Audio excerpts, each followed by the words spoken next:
Good morning. आज हम लोग एक नए टॉपिक पे आए हैं और बड़ा इंपॉर्टेंट टॉपिक है जिसका नाम है एप्लीकेशन ऑफ डेरिवेटिव्स। और इसके पहले हम लोगों ने डिफरेंशिएशन की पार्ट को कंप्लीट किया था जो हाई ऑर्डर या सेकेंड ऑर्डर डेरिवेटिव था। एप्लीकेशन ऑफ डेरिवेटिव्स का ही मतलब यह हुआ कि इसमें जो भी बात हम करेंगे वह अप्लाइड बात होगी और किसकी होगी, वह डेरिवेटिव्स की होगी।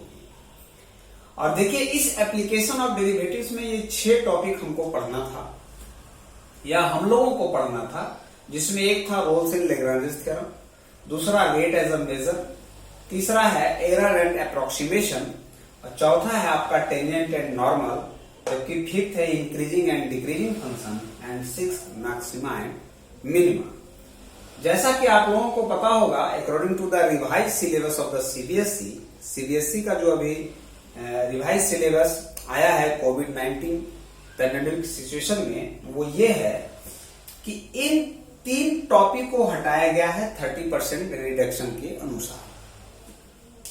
इसलिए इस 3 टॉपिक को अभी हम लोग ना कर पाए तो ज्यादा अच्छा है। और इनमें से 3 टॉपिक जो है वो रोल्स एंड लैग्रांजेस थ्योरम है, rate as a measure, error and approximation. ये 3 टॉपिक को हमको नहीं पढ़ना है और इस 3 टॉपिक को हम लोग पढ़ेंगे जिसमें है tangent and normal, increasing and decreasing function, maxima and minima. तो अब हम लोग स्टार्ट करते हैं टेंजेंट एंड नॉर्मल से। देखिए ये टेंजेंट एंड नॉर्मल क्या है। अगर मैं बात करूं टेंजेंट एंड नॉर्मल का, टेंजेंट एंड नॉर्मल, तो टॉपिक को पढ़ने के पहले तो हमको ये समझना होगा ये टेंजेंट क्या है, टेंजेंट कहाँ यूजफुल है और किसके लिए यूजफुल है। तो मैं आपको बता दूं कि अगर थोड़ा सा इसकी ग्राफ कंसेप्ट में आप जाएं तो आपको ये मिलेगा। देखिए ये हमारा कोऑर्डिनेट है एक्स और वाई, और ये कोई कर्व है जिसको हम लोग y = fx कह सकते हैं। यह जो कर्व है वह 4 ही तरह का होगा, एल्जेब्रिक होगा, ट्रिग्नोमेट्रिक होगा, एक्सपोनेंशियल होगा या लॉगरिथमिक होगा, बेसिकली आपके स्टैंडर्ड के लिए। और इनके जो नेचर हैं ग्राफ के, वो कर्विक इन नेचर होते हैं। तो टेंजेंट क्या है? टेंजेंट कहता है कि इस कर्व पर कोई अगर पॉइंट है जो इस पॉइंट को टच करता हुआ निकल जाए, इसी को हम लोग कहते हैं टेंजेंट। इसी को हम लोग कहते हैं टेंजेंट। और इस टेंजेंट पर जो 90 डिग्री एक और बना है, इसको हम लोग कहते हैं नॉर्मल। इसको कहते हैं नॉर्मल। अब ध्यान देने की बात यह है, ये तो हमने आपको कैलकुलस की बात कही, लेकिन मैं आपको एक बात बता देना चाहता हूं कि कैलकुलस कुछ भी नहीं है, बल्कि नया मेथड है किसी बात को पढ़ने का। कहने का तात्पर्य यह है कि जिन बातों की अभी अभी हमने चर्चा किया है आपके सामने, जो टेंजेंट और नॉर्मल की, इस बात की जानकारी हमको और आपको भली भांति पहले से है। ये कहाँ है मैं आपको बताता हूं। क्लास 11th में अगर आप जाएं कोऑर्डिनेट ज्योमेट्री में, और उसमें अगर आप स्ट्रेट लाइन की बात करें तो स्ट्रेट लाइन जो है उसमें आपको टेंजेंट की कंसेप्ट मिलेगी। क्यों मिलेगा? क्योंकि स्ट्रेट टेंजेंट भी एक स्ट्रेट लाइन ही है, ये कोई दूसरा कर्व नहीं है। इसका मतलब यह क्लियर है, इस टेंजेंट का इक्वेशन किसी स्ट्रेट लाइन की तरह होना चाहिए। पहली बात। दूसरी बात है कि जब कोई स्ट्रेट लाइन है तो वह स्ट्रेट लाइन के लिए हमारे पास कई कंडीशन थे। जैसे क्लास 11 के अगर थोड़ा रिवीजन पार्ट में आप जाएं, जैसे नंबर 1 रिवीजन पार्ट में अगर आप जाएं तो आपको इक्वेशन मिलेगा कि y - y1 that must be equal to mx - x1। इसको हम लोग पॉइंट स्लोप फॉर्म कहते थे। दूसरा इक्वेशन स्ट्रेट लाइन का y - y1 = y2 - y1 by x2 - x1 x - x1। तीसरा में जाएं तो y = mx + c, ये हमारा इंटरसेप्ट फॉर्म। चौथा अगर बात करें तो y = m x - d x intercept. Number 5 में जाएं तो नॉर्मल फॉर्म है x cos α + y sin α = ये सब सारे हमारे स्ट्रेट लाइन के फॉर्म हैं। अब यहां पर देखिए, अगर हमारा टेंजेंट कोई स्ट्रेट लाइन है तो निश्चित तौर पर वो हमारे लिए स्ट्रेट लाइन का काम करेगा।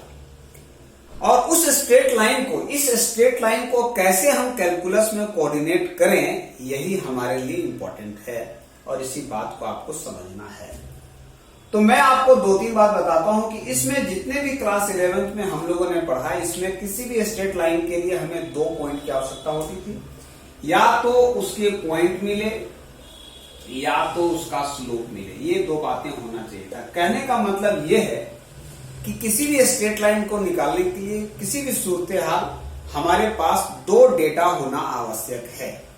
वो डेटा जो भी हो, चाहे ये एंगल के रेस्पेक्ट में हो, चाहे ये परपेंडिकुलर डिस्टेंस के रेस्पेक्ट में हो, चाहे ये एक्स इंटरसेप्ट में हो या वाई इंटरसेप्ट में हो, but always we have 2 data. अब थोड़ी सी बात मैं कैलकुलस का करता हूं। अगर आप कैलकुलस की बात करें तो जरा देखिएगा, इस कैलकुलस में जो हम लोग करते हैं उसमें तो किसी पॉइंट को हम x1 या y1 मान सकते हैं। जहां तक स्लोप है m, इसको क्या समझेंगे? तो आपको पता होना चाहिए कि इस m स्लोप को हम लोग अपने डिफरेंशिएशन में dy बाई dx कहते हैं। क्योंकि डिफरेंशिएशन में आपको हमने बताया था कि जो हम डिफरेंशिएशन करते हैं वह वस्तुतः कुछ भी नहीं है, बल्कि उस कर्व का स्लोप। तो जरा देखिए, अगर आप इस इक्वेशन को फॉलो करें आप, तो क्या हम स्लोप के हिसाब से y minus y1 must be equal to यहाँ पे dy by dx x minus x1 तो कर सकते हैं, क्योंकि हमने x के बराबर dy बाई dx रखा है। तो अगर ऐसी बातें करें और इस तरह से कर लें कि y minus y1 by x minus x1 is equal to dy by dx, लेकिन ये किस पॉइंट पर है? तो x1 y पर। यही हमारा टेंजेंट का इक्वेशन हो जाता है। अगर नॉर्मल की बात करें तो दोनों एक दूसरे पर परपेंडिकुलर है, तो यहां कुछ भी नहीं करना होगा। क्योंकि टेंजेंट पे नॉर्मल परपेंडिकुलर है, इसलिए इस स्लोप को -1 by dy by dx at the point x1 y1 हमें करना होगा। क्यों करना होगा? क्योंकि दोनों लाइन आपस में परपेंडिकुलर है, और जैसा कि हम जानते हैं कि परपेंडिकुलर का जो स्लोप होता है बिटवीन द 2 लाइन, वो आपस में परपेंडिकुलर का नेगेटिव रेसिप्रोकल होता है। तो देखिए, मैं आपको ये बताने का प्रयास किया कि इस टेंजेंट को अगर आप समझें, इस टेंजेंट को, यह जो टेंजेंट है वह स्ट्रेट लाइन की ही बात है, लेकिन इस स्ट्रेट लाइन की बात को हम सिर्फ और सिर्फ कैलकुलस के माध्यम से समझाने का प्रयास कर रहे हैं।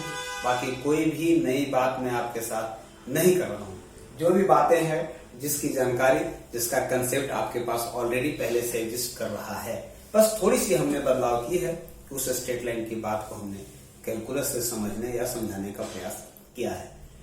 अब इस टॉपिक में आपको एक और महत्वपूर्ण बात जानना है कि आपके पास इनके प्रश्न कैसे होंगे, इन प्रश्नों का हम उत्तर कैसे देंगे। तो मैं आपको बता दूं, ऐसे जो प्रश्न होंगे उसमें कोई भी नॉर्मल बात की प्रश्न होगी। प्रश्न में बहुत कुछ नहीं घुमाया जाएगा। जो आप स्ट्रेट लाइन के कंसेप्ट में जा रहे थे, इन सारे कंसेप्ट से ही रिलेटेड प्रॉब्लम आपको यहाँ मिलेगा। उदाहरण के लिए अगर आप बात करें तो एक डायरेक्ट प्रश्न बनता है कि what is the equation of A tangent, जिसमें आपको स्लोप या पॉइंट दिया रहेगा। तो आप देखिए, यहां भी हमारे लिए 2 ही पॉइंट फिक्स थे जिनको हमको टर्न आउट करना था या खोजना था, निकालना था। यहां भी मेरे लिए 2 ही पॉइंट है, एक को हम कहते हैं पॉइंट और दूसरे को कहते हैं स्लोप।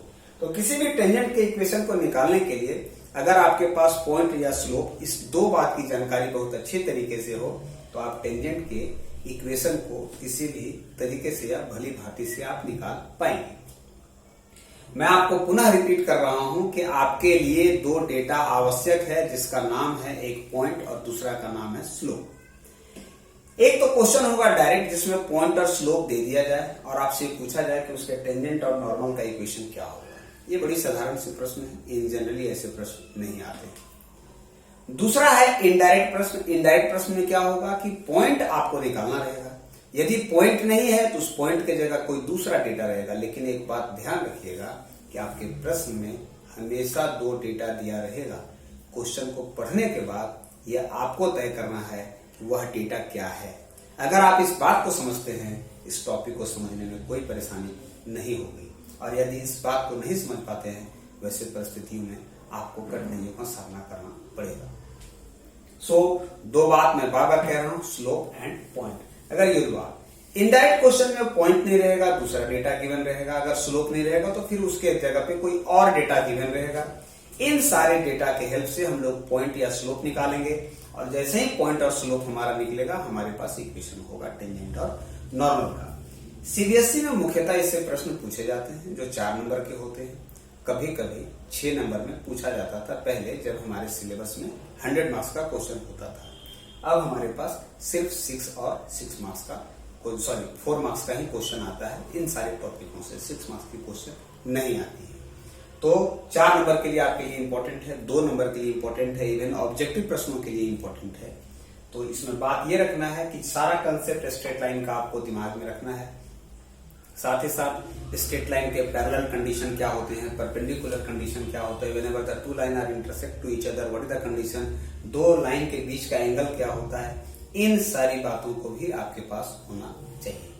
तो बहरहाल ये हमारा थ्योरी था टेंजेंट एंड नॉर्मल का। इसमें आपको इतनी बातें समझ आनी चाहिए। इसके बाद हम लोग करेंगे प्रॉब्लम। इस प्रॉब्लम को समझने के लिए हमारे आप अगले वीडियो में जाएंगे। तब तक के लिए सुरक्षित रहें। धन्यवाद।